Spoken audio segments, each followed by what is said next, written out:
En France, chaque mois, un nouveau record de battu dans les prisons, un nombre de prisonniers historiquement haut, 74 513 détenus exactement, recensés au 1er juillet dernier pour un peu plus de 60 000 places.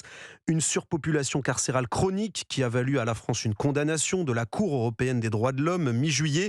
Une surpopulation qui rime aussi avec des conditions de vie intenables pour les détenus. C'est ce que détaille Nicolas Ferrand, responsable du pôle contentieux de l'Observatoire international des prisons.